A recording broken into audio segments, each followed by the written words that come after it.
once again. So I just wanted to do some after exam analysis of yesterday's exam.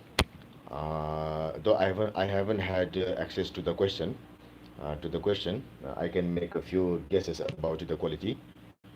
People found that the exam was very easy actually.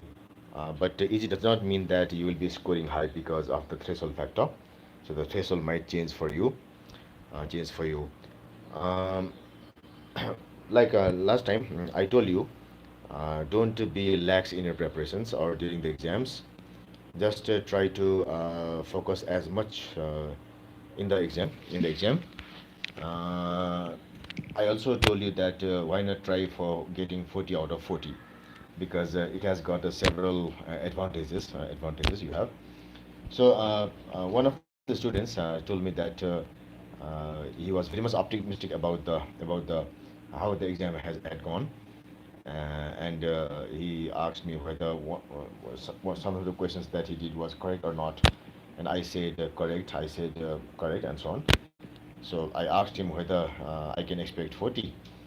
He said that I think one is wrong. Otherwise, I might get. He said. There are also many other students who previously aimed for, thought that they would get 30, but after giving the exam, they're optimistic enough to go for to think for 35, 36 like that. So whatever be the scores,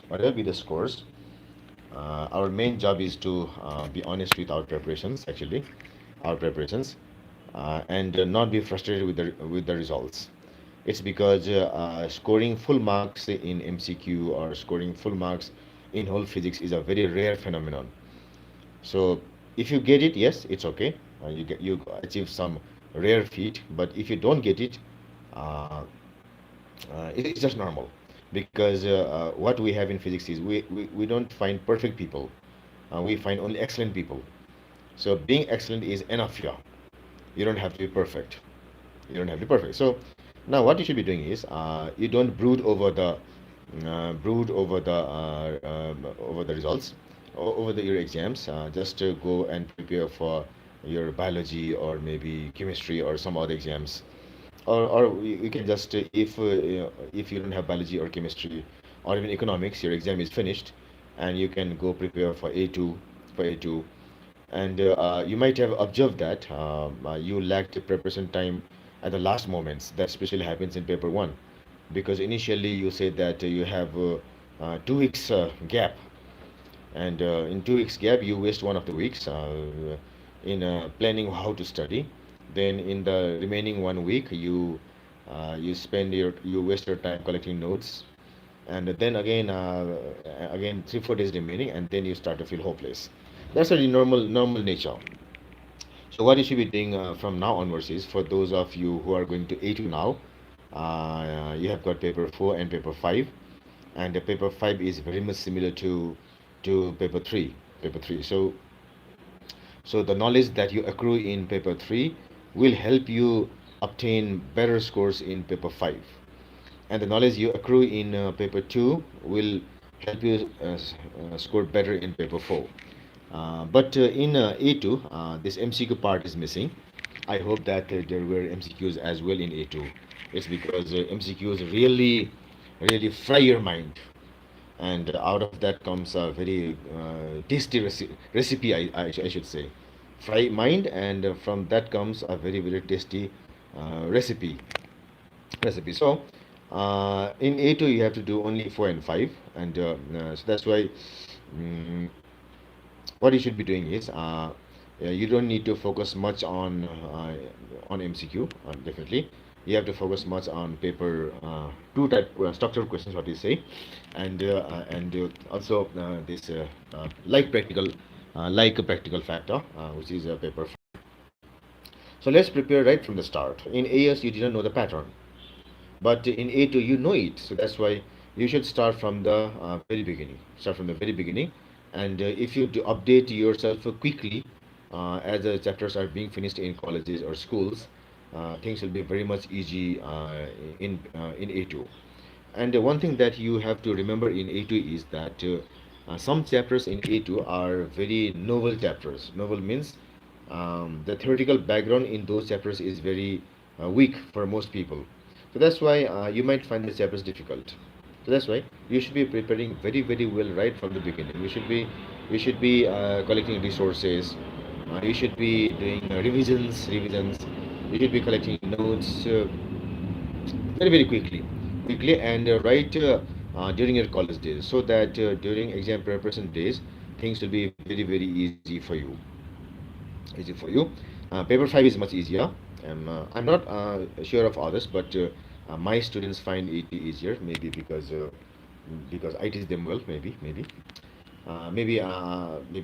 because teaching paper 5 is very very entertaining for me, because we can evaluate a person, the character of a person, knowing from paper 5. So that's what I found in people. And paper 5 made myself a very good analytical person, much better than practicals. So, just two papers there, two papers. So you should be preparing very well right from the beginning.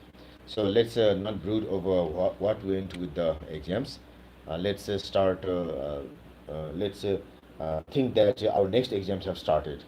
So we should be starting to prepare right from today, and with that we can definitely score much compared to paper 1-1. Paper 1-1. Now, after exams, I am just relaxing. So you can see my poster here. I'm leaning on my exercise machine here. I'm relaxing actually. I didn't record any videos yesterday. Even today, I slept very well. I look much fresher today. Fresher today. So now what I'll be doing is I'll be going now in a new way. I'll be focusing more on paper 2-4, 2-4, and there have been much of MCQs now in my channel. So better, what it will be better is that I'll be focusing more on paper 2 and 4, and definitely they also need policing. They also need policing. So definitely and I'll do it in a even more advanced way, actually, advanced way, because as we go on doing, new ideas come into our mind. And beside CIA A level also, there are many tough questions in outer board also, and I'll be doing those also. As I've been seeing in the channel, what I felt was the questions of other boards, for example, Cambridge Pre-University, people actually do not look at them. People do not look at them. So it's because I don't know why, because they simply ignore because it's not ours. But remember, Cambridge Pre-University course is very much similar to our CIE course, and a bit tougher. So their questions are very much relevant for us as well. So that's why I did a lot of those questions in preparation for our CAI questions. And I also sent the question collection of Cambridge Pre-University to our own students. So they practice also. Maybe some of them practice and some of them don't, but I do send them. I think it's my duty to make them face tougher questions, so that they'll be able to do our Cambridge questions even better. So I'll be posting solutions to those questions as well. And what you should be doing is you should go through those questions. Because ultimately they'll be helping our CIE preparations as well. So as I am seeing here in the screen, people are requesting me to make lecture videos also, and definitely I'll do that definitely, because ultimately my aim is that so many people are doing it. So if I can do it in a different way, if I can do it in a much easier way, if I can do it in a much novel way, definitely I'll do. And I think that I have that in my heart, in my blood, or maybe because that is in my mind as well. I do have. I'm learning because a few years back, giving a YouTube lesson was an idea pretty out of my mind. But because of the encouragement of students, I started it. I could do it. I had to face a lot of technical difficulties, which I was not so much aware of, But later on, I came to know, and I overcame them. I learned a lot. I got suggestions from a lot of students, and for YouTube followers as well. I have tried to incorporate them. So my this channel might not have a good great number of followers or a great number of subscribers, but I'll keep on doing it because this is the platform that I suppose that has given me I think that served my purpose as being a teacher. This channel or YouTube has served my purpose of giving open access to education. So the very thing I learned from Mr. Walter Fent around let us say 18 19 years ago, the very first time when MIT published his lectures in the internet. So on those very days I used to dream. I dreamed that one day I'll also do this, and I'm doing. So it took around 15 16 years to fulfill that dream, but I'm doing here. So when I dream, we get success, of course. So that's why now I'll be going in a bit different way. I'll be going for more lecture videos. So,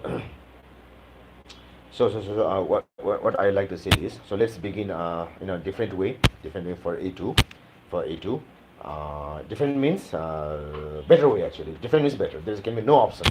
Different means we can say improper, or we can say weaker ways. We have to go for stronger ways. So let's start our journey together, a new journey together for A2. For A2, in many of our institutions, A2 classes have started, started, and I'm going full-fledged ahead so that I can devote more time for difficult chapters, and I can devote more time for past paper practices, and I have more times for preparing lectures for posting onto YouTube or posting onto online sites as well. So, uh, bygones are bygones. Let's hope for the results with our crossed fingers. And after results, also let us not get demotivated.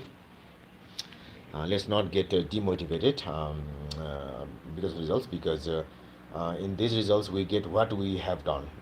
We get what we have done. It's not neither more nor less. So we have to think that if I get the results, we should not be blaming the examiners. We should be thinking that I did this and that's why I got this. Yeah, we have to think like that. And then that. Let's start our hard work right from today, tomorrow, or from this week, and let's not wait for the results. One of the mistakes that people make is they wait for the results, and when results are out, they start to change their plans. So let's not wait for the results. Let's start right from today or right from tomorrow. Thank you.